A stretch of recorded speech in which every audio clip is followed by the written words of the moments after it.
Hey les abonnés et bienvenue sur la chaîne TRC Maker.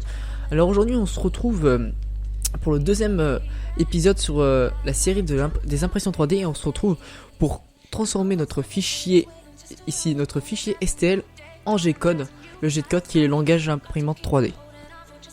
Donc si vous vous souvenez bien, dernièrement on a fait une pièce sur SolidWorks qui est celle-là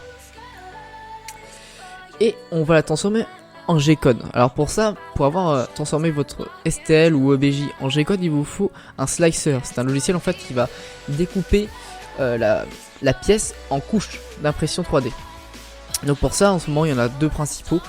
Il y a Cura et Sig3R. Alors aujourd'hui, je vais vous montrer comment paramétrer Sig3R sous Repeater. Alors ça c'est Repeater, je vais l'allumer. C'est un logiciel en fait qui comprime à la fois interface de commande par impression 3D et slicer. Donc on va charger notre fichier. Voilà, parfait. Voilà, il est chargé. Maintenant je vais vous expliquer sur Repeater parce que c'est un logiciel où je vais faire tous mes tutos dessus, où je travaille que avec ça. L'interface. Donc en premier vous avez fichier en haut à gauche, ici. Alors ici on peut charger un STL, sauvegarder l'écran. Alors je vais essayer premier temps, montrer un répertoire de travail. Ici on a les récents STL utilisés et quitter. Vue, ici ça permet de changer votre vue. Par exemple avoir une vue à droite, encore une vue isométrique. Nous on va travailler beaucoup en vue isométrique ou en vue libre. Ça je ne sais pas ce que c'est. On peut utiliser. Là on peut montrer les bords. Alors montrer les bords c'est paramètres supplémentaires. La configuration, ici on a la langue, vous pouvez très bien avoir du danois ou c'est pas, moi je vais reprendre du français. Toc toc toc toc toc toc toc toc toc toc. Hop là. Les réglages de l'imprimante. Alors ici vous allez régler votre imprimante, comment elle fonctionne, qu'est-ce que c'est. Par exemple ici c'est une connexion série, c'est pas une imprimante branchée sur IP, ni une imprimante virtuelle, ni repeater server. Donc ici on a une connexion série. Le port, alors ici c'est du COM3. Sa vitesse de communication ici c'est du 115 200 baud. Protocole de transfert, moi j'ai marqué autodétection, pas de problème. En cas d'urgence, qu'est-ce qu'il faut faire? Grosso modo, ici c'est les paramètres pour quand vous appuyez sur le bouton ici arrêt d'urgence pour arrêter l'imprimante directement. Ici là vous avez tous vos paramètres d'imprimante, quelle vitesse elle peut aller, la vitesse d'extrusion manuelle, de rétraction, température de extruder, température du plateau, vérifier la température avant de partir. Ça se vérifie toutes les 3 secondes, c'est à dire toutes les 3 secondes ça va s'actualiser. Où on place notre Z. Et plein de petits paramètres. Après c'est à vous de découvrir aussi un peu. Mais de base pour une Prusa 3 c'est bien réglé. Ici on a inversé les contrôles. Bref. Ici on a l'extruder. Alors là c'est le paramètre extruder. C'est à combien on peut le chauffer maximum. Aussi du plateau. Combien on en a. Le volume max par seconde en millimètres cubes seconde. Alors là c'est l'extruder un extruder mix en fait grosso modo c'est en fait c'est des sortes d'extruders en étoile. On verra peut-être ça dans une vidéo si j'en monte un, mais j'en ai pas encore trop l'utilité. Ça coûte cher parce qu'il faut quand même 3 moteurs d'extrusion. En fait c'est des extruders montés en étoile qui peuvent faire jusqu'à 3 couleurs. C'est très intéressant. Alors ici là c'est les paramètres de notre extruder, je vais pas nommer. Son diamètre de nozzle, là c'est la couleur, je vais avoir mes pièces. Alors pas en sortie mais par exemple si je prends du jaune, cette pièce sera jaune. Bon on va reprendre du bleu ciel aujourd'hui. Les décalages qu'il fait et le décalage de température maximum. Le format de l'imprimante. Alors là vous mettez 0,0. Ici combien on peut avoir maximum. Donc ça veut dire ici en fait j'ai une imprimante de 200 mm sur 200 mm sur 180 mm de haut. Je peux monter plus haut mais je préfère me laisser à 180 et pas au plus haut. Alors là par exemple vous pouvez avoir différentes imprimantes. Alors les Rostock ou les Delta. Moi j'appelle ça des Delta. Après un classique avec zone de purge, même les CNC. Si c'est votre script, à chaque fois qu'est-ce que vous voulez mettre comme G-code. Et là c'est les paramètres avancés. Et voilà, je vous ai présenté dans tout l'onglet configuration pour les réglages de l'imprimante, ce qui va être très important. Alors ici là c'est quelle unité de mesure on va utiliser et les préférences, gestion 3D, blablabla. Ça c'est pas des choses forcément très importantes au début. L'imprimante, l'état d'imprimante, Alt P. Par exemple là vu que je n'ai aucune branchée en ce moment, ben, on peut pas le voir. Le serveur, parce que ça propose un serveur. Donc là je vais désactiver. Les outils, alors les serveurs on en parlera ça dans une autre vidéo parce que c'est très utile aussi.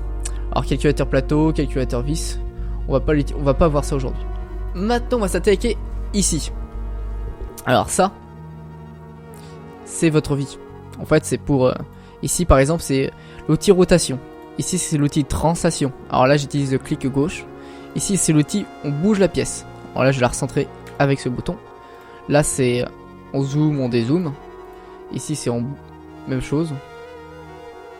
Même chose. Ah oui, sauf que là c'est... Attendez. Ah non, là c'est revenir normal. Là c'est les vues isométriques de devant, de dessus. Et ça, je me compris à quoi ça servait. Projection parallèle. Ah ouais, on dirait que ça enlève ça. Bref, moi je préfère rester comme ça et ensuite en isométrique. Alors ici, là, c'est sauver en STL. C'est pour sauvegarder une pièce en STL. Là c'est ajouter des pièces. C'est comme charger en haut si vous préférez. Là c'est pour copier des objets. Par exemple, là j'en veux 2. Enfin là ça fera 3 en tout.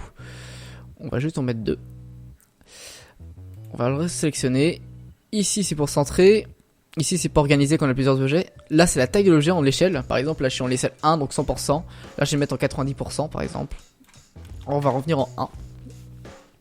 Ici c'est pour faire la rotation de l'objet. Alors là on va l'utiliser aujourd'hui. Parce que comme vous voyez mon objet il n'est pas bien fait pour l'impression 3D. Donc pour ça comment on va faire? Déjà on va regarder notre petit repère ici. Y, X, Z. Là on voit qu'on va devoir pivoter sur l'axe X. Donc pour ça on va se mettre sur X pour mettre ceci droit. Et là on voit que c'est une rotation de 90 degrés pour mettre bien droit vu que c'était un angle droit. Et là j'ai remis ma pièce droite. Le logiciel recalcule comment bien mettre la pièce droite, etc. C'est son job. Alors là c'est une rotation de l'objet. Là on a des vues cross section, ça c'est pas intéressant. Et inverser l'objet, ça c'est du parallèle, c'est pas intéressant. Maintenant, on va s'intéresser au trancheur. Chose vraiment très intéressante. Mais avant de ça, j'ai oublié de vous présenter quelque chose. C'est le Easy Mode. Easy Mode, en fait, ça va vous enlever des choses complexes qui vont pas vous servir. Pour ma part, je préfère le complexe, qui est ici. Donc, SIG 3R, aujourd'hui, je vous ai dit que j'allais vous présenter. Bon, Easy Mode, non, ça change pas. Alors, en premier, on va... tout simplement créer une configuration SIG 3R pour nous. Alors, est-ce qu'on le fait ici ou est-ce que je crée un truc spécial? On va faire une configuration rapide. Alors là je vais cliquer sur remplacer les paramètres SIG 3R, c'est à dire que ces paramètres là ne vont pas être pris en compte. Quoique non, on va faire réellement une configuration normale.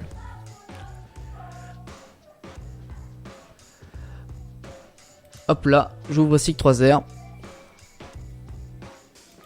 Voilà. Donc, on va faire une configuration spéciale. Là, on va par exemple, là j'ai mes différentes configurations. J'en ai déjà fait une ancienne pour un autre tutoriel. On va la supprimer et on va créer une nouvelle qu'on va nommer tuto. Alors ici, vous avez le layer height. C'est la taille de votre couche. Donc là, par exemple, ici, c'est une pièce peu précise. Donc on va la laisser en 0,3 mm. La taille de la première couche, 0,35. Même chose. On va laisser comme ça. Les périmètres, quelle épaisseur doit faire les périmètres? Donc là on est en 3 mm minimum. On va laisser sur 3. On touch shield, ça nous intéresse pas. On laisse sur 3 et ça aussi on ne touche pas. Linfile. Alors l'infile c'est le taux de remplissage. Alors là c'est une pièce que je veux qu'il soit solide. Donc on va la remplir à 70% en données combles. Alors là c'est même pas 70, c'est beaucoup trop. 50%, c'est juste énorme. 50% c'est vraiment un gros remplissage. Là votre pièce avant de la casser, vous pouvez y aller. Je vais vous mettre dans la petite barre information un lien par rapport à un mec qui a fait une étude sur un forum et vous allez voir que des éprouvettes de PLA ça résiste à des pressions. On va dire une 70%, le mec a réussi à la faire péter jusqu'à je sais pas moi, c'est monté à 3 ou 4 Tungo quoi, 2500 kg je crois. Je dis peut-être des conneries hein, mais c'est énorme, je vais vous mettre un petit lien. Ici jamais utilisé. Même chose, là j'utilise jamais ces petits paramètres. Voilà, alors si ici par contre c'est important, c'est votre pattern de remplissage. Alors moi j'utilise Honeycomb, on peut utiliser aussi plein d'autres. Alors moi je vous conseille c'est Honeycomb, rectilinéaire, ligne concentrique. Les 4 premiers sont intéressants, les autres je les ai pas testés. Mais bon, à tester. à méditer. L'un des comptes, c'est quel le plus utilisé. Alors là, Squirt and Brim. Alors Squirt, c'est des petits ronds qu'on fait en fait autour de votre pièce pour la purger. Alors là, vu que c'est une petite pièce, on va en faire 2 Squirt. C'est pour bien que la buse soit bien vidée, enfin pas vidée, mais soit bien remplie de plastique plutôt, que ça soit bien purgé. Et le Brim, c'est pour éviter que ça se soulève. Alors là, pour moi, c'est une pièce qui risque de soulever parce que je vais l'imprimer tout simplement en ABS. Alors là, on verra ça à un autre moment aussi, les matériaux, comment les choisir.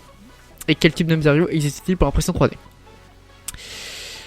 Support, alors là, sur notre pièce, comme vous voyez, elle n'est pas de trucs en hauteur, il n'y a pas de choses en hauteur, donc on n'active pas les supports. Si vous préférez les supports, c'est quelque chose qui permet que la pièce évite de se casser la gueule. Je vais vous montrer par exemple une pièce où je vais utiliser des supports, parce que c'est vraiment nécessaire. C'est vraiment une grosse pièce. Alors là par contre, les supports, je préfère Cura que Steel 3R, j'utilise les deux. Cura est mieux foutu pour les supports. Le raft, alors le raft en anglais ça veut dire radeau. Je préférais, c'est une petite couche de plastique qu'on met aux bases de la pièce pour éviter qu'elle se décolle. C'est comme un brim, mais sauf que le brim c'est plus pour des choses qui vont se détacher facilement. Alors c'est les options un peu plus poussées du raft. Moi je vous conseille de le laisser comme ça. La vitesse d'impression, alors de base elle est bien réglée. Moi j'y touche pas. Franchement elle est bien réglée de base. Après pour le PLA c'est rare, peut-être pour le BS faudra un petit peu la réduire. Mais ça c'est vous qui gérez entre guillemets. Alors là si vous avez plusieurs extrudeurs, blablabla. Moi j'ai qu'un seul extrudeur qui fait le périmètre, qu'un seul qui fait l'intérieur et qu'un seul qui fait Solidify Extruder. Alors je sais pas ce que c'est. Un seul aussi qui fait le support. Bref. Là c'est avancé, les températures de variation. Bref ça c'est pas très intéressant. Avancé, même chose. C'est encore plus avancé. Ça va pas nous intéresser aujourd'hui. Output option et les notes. Bref. Donc là on va nommer notre programme, alors qu'on va appeler aussi tuto. Après on va s'attaquer au filament. Alors moi j'ai une imprimante en filament 3 mm. Vous pouvez voir aussi des imprimantes en filament 1.75 mm. Je possède les deux. Franchement j'utilise ma Riprap Prusa plus souvent que ma Delta. Surtout que la Delta j'ai pas fini de la monter, qui est en 1.75. Donc là vous allez mettre la taille de votre filament 3 mm. Combien d'extrudeurs vous avez? Un seul. Quelle température vous voulez pour la première couche et pour les autres couches. Moi j'ai marqué les mêmes. Et là vous avez température d'ABS. Alors juste par contre je conseille ça au niveau du chauffant. Si vous n'arrivez pas, 105 suffira largement. Toc. Ici vous avez réglage de votre imprimante, mais vous avez déjà réglé avant dans l'onglet imprimante, donc pas besoin d'y toucher. Alors si ça peut servir pour les buses, même pas besoin d'y toucher. Normalement c'est déjà réglé de base en haut.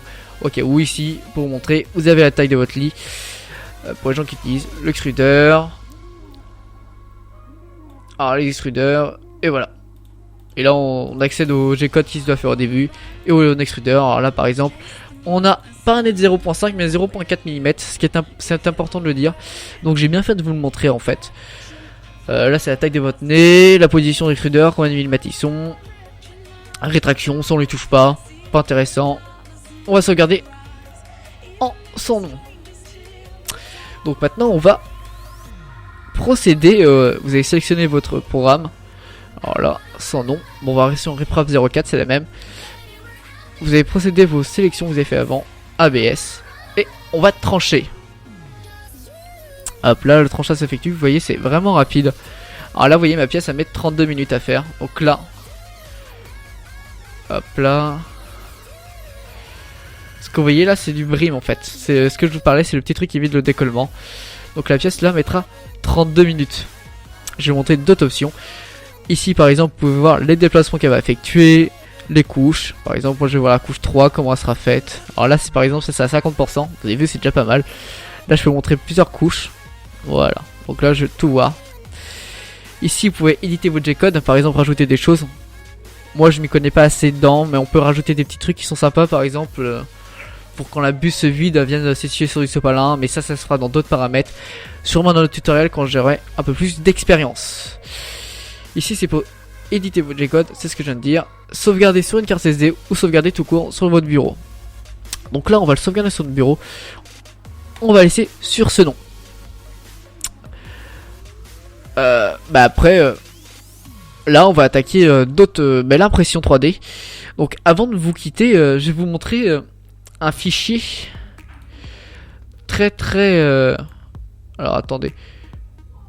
Faut que je sélectionne le dernier, j'en souviens plus très bien. Ouais, c'est celui-là, je crois. Un fichier G-code avec des supports. Alors c'est une crosse de fusil de balle trap. Donc oui, on peut imprimer ça. Ouais, c'est bien celui-là. On peut imprimer des choses de malade, franchement. Ça, je fais ça pour un ami. C'est des tests qu'on fait. Donc vous voyez là par exemple les supports, ça va être ça. Support, c'est tout ce qui permet à éviter de la pièce de se décoller. Ça use du plastique malheureusement, mais ça évite d'user ça parce que là je vais prendre 58 mètres de plastique quand même, ce qui fait 500 grammes. J'ai 500 grammes d'ABS qui vont passer dedans, c'est énorme, c'est juste énorme. Alors une pièce comme ça va vous coûter 10 € environ à imprimer, si ça s'imprime bien. C'est vraiment intéressant, donc là on voit les brimes, on voit les supports, donc là c'est une presse qui est pratiquement prête à imprimer. Alors là je vous dis pas le boulot post-impression. Bref, mais je vous remercie de nous avoir regardé, écoutez. Alors on va se retrouver dans le prochain épisode sur le 3ème où là je vais vous montrer l'impression 3D, comment ça se passe, qu'est-ce qu'il faut faire sur votre imprimante avant d'imprimer. Bref, je vous dis à la prochaine. Allez, ciao!